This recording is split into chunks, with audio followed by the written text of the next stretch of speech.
ఎప్పుడు ఎవరో మీకు సహాయం చేయాలని మీరు ఎప్పుడు అనుకోవద్దు. ఒకవేళ చేయకపోయినా బాధపడద్దు. ఎందుకంటే మీరు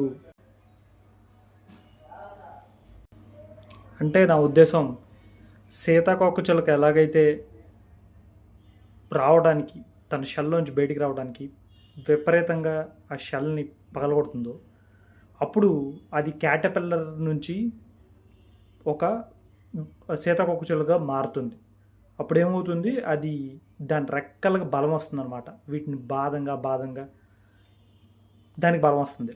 అదే ఎవరన్నా నాబోటోడు అదే ఎవడన్నా నాబోటోడు దాన్ని దాని కోకుని చించేస్తే ఏమవుతుంది, అది చనిపోతుందిగా.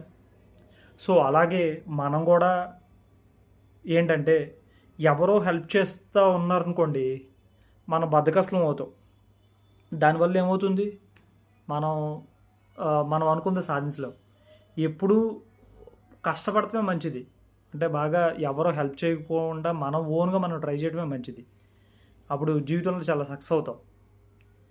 ఇది మామూలుగా నేను ఎప్పుడో ఒకసారి ఎస్సే చదివాను. రాజమౌళి గారని సాక్షిలో రాశారనమాట. దాన్ని ఆయన సెల్ఫ్ హెల్ప్గా చెప్పాడు. అంటే ఎవ్వరో హెల్ప్ చేయకపోతే మనకు మనం ఓన్గా మనం హెల్ప్ చేసుకుంటే దాన్నే సెల్ఫ్ హెల్ప్ అంటారంట. నాకు ఆ డెఫినేషన్ బాగా నచ్చింది. ఈ మధ్యన చాలా సెల్ఫ్ హెల్ప్ బుక్స్ కనపడుతున్నాయి కదా, బోల్డ్ అండ్ సెల్ఫ్ హెల్ప్ బుక్స్ కనపడతా ఉన్నాయి. మీరు ఈ డీప్ వర్క్ అనే బుక్ చూసుంటారు. ఇట్లాంటి సెల్ఫ్ హెల్ప్ బుక్స్ బోల్డ్ అని ఉంటాయి. అవేంటంటే జనరల్గా మనం ఎలా సక్సెస్ అవ్వాలి అని చెప్తూ ఉంటాయి అన్నమాట. అంటే మనం ఎలా కష్టపడాలని. ఇక్కడ నా దగ్గర బోల్డ్ పుస్తకాలు ఉన్నాయి చూడండి. అట్లా ప్యాలెస్ ఆఫ్ ఇల్యూషన్స్, చిత్ర బెనర్జీది, ఇంకా రొనాల్డో ఈ బుక్ చాలా గొప్ప book, autobiography of A Yogi.